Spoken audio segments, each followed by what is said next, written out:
I hate when detransitioners come on here and say stuff like, "Ooh, these are the dark side of testosterone. These are the side effects of testosterone that they don't talk about." Like, yeah, they do. Did you ever do any research yourself? Did you, like, even read anything that they gave you? Did you read the packets they gave you that you're supposed to read? Like, did you do any research on, like, side effects? Like, it's your own goddamn fault. Yeah, the dark side of testosterone is that I'm too fucking beautiful now. You started having some health issues while you were on the testosterone. Can you tell us a little more about that? Like I said earlier, I had increased depression. I also had increased anxiety. I developed depersonalization and derealization, which is very scary if you've experienced it. You literally feel like you're not in your body and the world around you isn't real or it's a dream. I had a seizure. The story of that is I was laying in my bed just scrolling through TikTok, and I all of a sudden feel like I can't breathe, and like my whole body was paralyzed, and then I was just like shaking. And it lasted for maybe 30 seconds, but when it was finished, I kind of had a panic attack. Detransitioners reflect the failings of an ideology that preys on the young, idealistic, and mentally ill by promising a magical, quick-fix solution tied in with a strong community and sense of self, without ever addressing the underlying reasons for gender dysphoria or the comorbidities that may cause it. What did it feel like in your mind to believe that your real self or you were a boy? It was this disgust towards everything to do with being female. You know, pregnancy, long hair, being married, or, you know, stereotypes that do originate from a biological foundation that I wanted to utterly reject. The whole experience for me was encapsulated in an instance where a man wolf whistled at me, and I must have been 11 or 12, and by then I'd had like the smallest rumorings of, you know, female body developing, like basically nothing, but I wasn't exactly who I was the year before. And I knew it, but I didn't understand that my developing would change my relationship to society and people around me, and that people would view me differently for it. That was the most distressing thing about it. So before, people would compliment me on how fast I was, or how strong I was, or innovative I was, my imagination. And then, like, as soon as I start developing physically, it was like, oh, well, oh, your hair's nice and long, and oh, you know, you're getting a nice figure and all the rest of it. And it's like, what about the things I was good at before? Why is this a praiseworthy thing? I didn't do anything to change this. It is because detransitioners once believed so staunchly in the gospel of gender, and yet now reject it, that they are in turn hated so fiercely. It's one thing for a conservative or a radical feminist, often conflated to be the same thing, to criticize transitioning. Those are expected adversaries, which are often rebuked and threatened with sexual violence and exclusion from academia and the workplace. It's entirely another for an apostate to do so. This is a letter to young transitioners. If you are about to transition, especially if you are underage, please listen to this. Okay, as a trans person, I'm going to give you the most crucial information that you will need if you are someone who is deciding whether or not they want to transition. It's not going to be as groundbreaking as you might be imagining it to be in your head right now, but it is something that the individuals like this person in that video who detransition never consider before they make a choice like medical transitioning. It's personal responsibility. I was born biologically female. I began transitioning and taking hormones when I was 18 years old. Growing up, I couldn't pinpoint what my issues were, and then I realized that it might be a gender issue. When I turned 18, I did go to Planned Parenthood. I just stated that I had gender dysphoria, and they gave me testosterone a week later. Before I went on hormone therapy, I wasn't required to see any therapist or any sort of a doctor at all. So about a year and a half after I was on hormones, I decided to see a therapist about getting approval for top surgery. I walked in on one appointment for half an hour, and then she emailed my insurance for approval, just like that. Even at this point, when I was passing as a man, I still had these doubts in the back of my mind that said, what if you're wrong? What if you made a mistake? In the end, I decided not to do the surgery. At that point that I decided to detransition and live my life as a woman again. Even as an adult, it took me a long time to figure out who I was and who I wanted to be. Kids especially need to see a therapist before making any sort of permanent medical decisions like going on hormone blockers and surgeries especially. I mean, they don't even know what they want for dinner the next day, let alone what gender they are. The biggest mistake that I made was that I did not get the right amount of therapy or medical advice needed. These days, if you tell a parent if their child thinks that they might be transgender or has gender dysphoria, to wait and really consider it and maybe seek other therapy, you're just seen as transphobic now because you're not accepting people. And that might sound really harsh, and my tone might seem very abrupt or right to the point. But this is what I mean when I say personal responsibility. What I mean by taking personal responsibility is that not every state and every provider is going to give you all the information that you need before you start transitioning. From my understanding, some places will even allow you to self-diagnose and start testosterone within a week. My doctor was not that way. However, if that is the case for you, you need to take personal responsibility and seek out all the information that you need in order to determine, is this what I want for my body? Because starting hormones will permanently change your body. There are things that will happen that you cannot reverse even if you stop hormones. I'm not saying these things to make people doubt themselves. I am simply saying that you need to take personal responsibility and not rely on medical providers to give you all the information you need. Because I am so sick to death of people who detransition coming onto the internet and saying all of this fucking misinformation because they did not take personal responsibility and find out how permanent the changes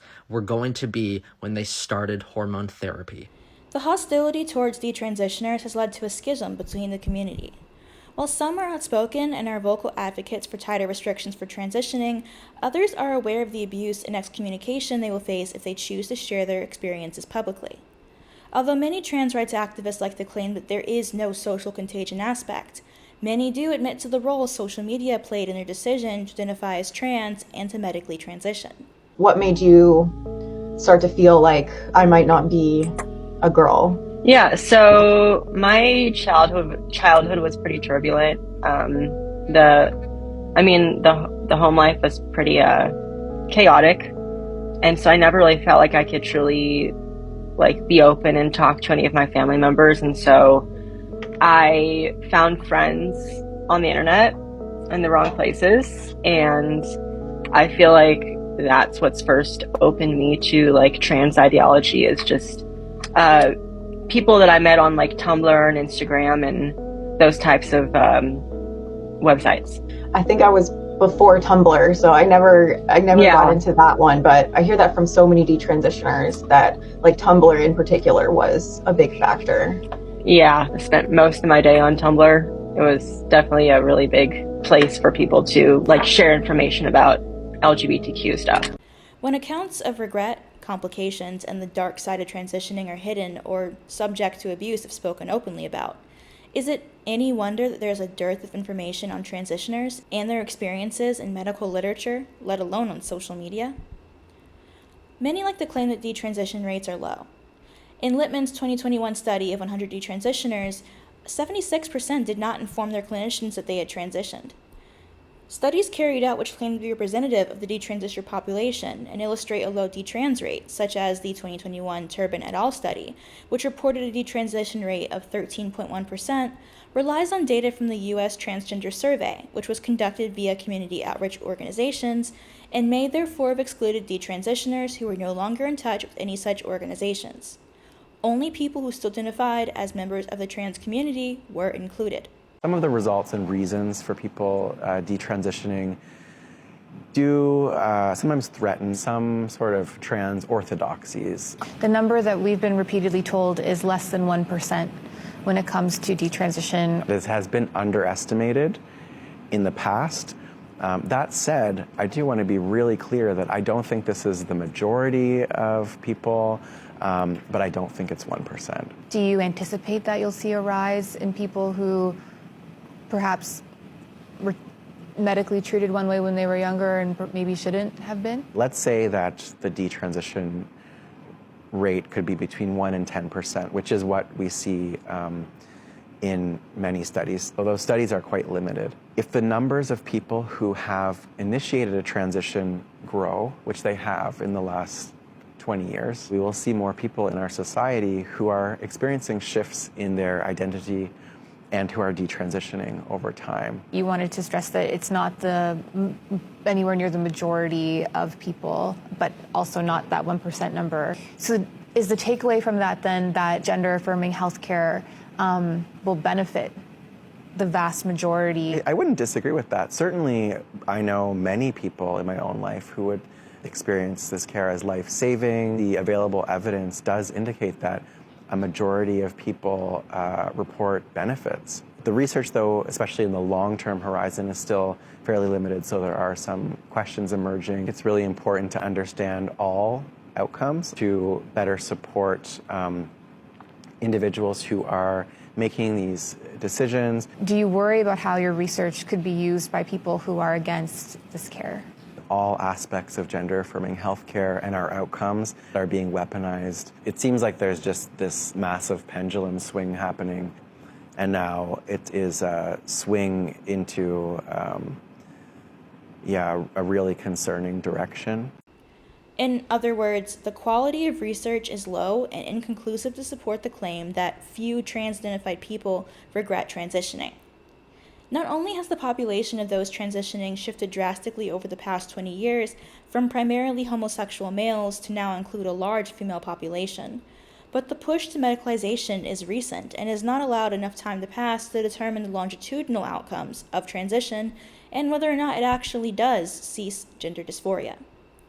Quite simply, we do not have enough strong evidence to support the medicalization of a mental health issue, to ignore the resulting physical issues in lieu of identity politics, or to deny that there are many reasons why a person might choose to detransition. Most importantly, there is not enough proof to discount the need for medical and social support for detransitioning individuals, out of misguided belief that they number too few to worry about. Trans individuals are also supposed to be a tiny minority, but there seems to be no problem in catering to that population, even and especially when it comes to silencing those who leave the group or point out the issues therein.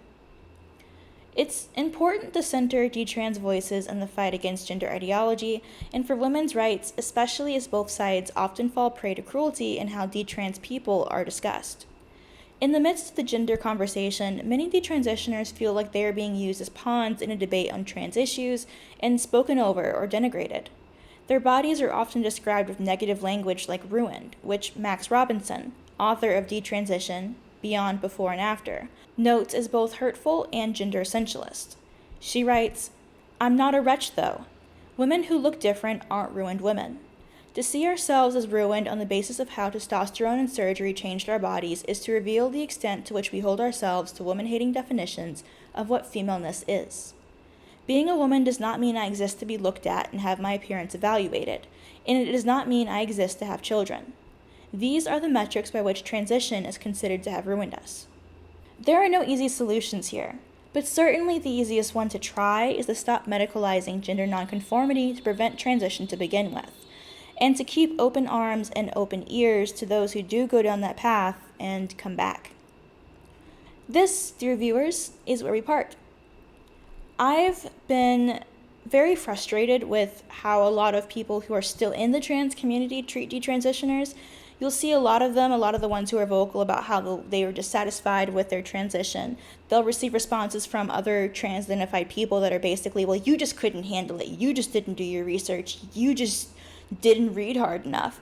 As if there isn't a concerted effort to hide individuals who have complications with their surgeries. For example, how common those complications are. Anytime someone reports on a complication, it's, oh, I was in surgery and I had to have 4 revisions, but I don't regret it at all. I don't regret anything. And you shouldn't regret anything, and I'm not criticizing my surgeon too much. And even when they do attempt to play nice, any kind of criticism is just viewed as transphobia. And the thing is, a lot of people will leverage, well, you just don't understand, especially at critics of trans ideology. Now, what I always found funny about that is, one, most people who are radical feminists, who are gender critical, previously did buy into this. Most gender critical people did buy into gender identity and gender ideology at the start. They learned too much and then they couldn't turn back, because once you go past a certain point, once you peak, you can't unsee it. You can't unsee the fetish and the mental illness and all the sadness that is mired in this movement. And on the other hand, there's this false belief that like nobody who disagrees with trans ideology could have possibly had gender dysphoria. A lot of women, especially homosexual and bisexual women who are gender critical, have experienced gender dysphoria, because that is literally just a discomfort with the stereotypes put on you that leads you to be uncomfortable in your own body. Yeah, I've been uncomfortable with having breasts because I'm sexualized for them. I can understand what gender dysphoria is like. I just don't think that pretending that I can turn into a man is going to solve it. And when you have detransitioners, people who have walked the walk and then said, nah, this isn't for me, they can't use that against you. They can't say, well, you just don't know. Instead, it has to be, well, you were uneducated, you just didn't know better, etc., etc. They're always going to find a way to critique people who are critiquing gender dysphoria. They're always going to find a way to discredit you. And the cruelty with which they refer to detransitioners is just unfathomable to me.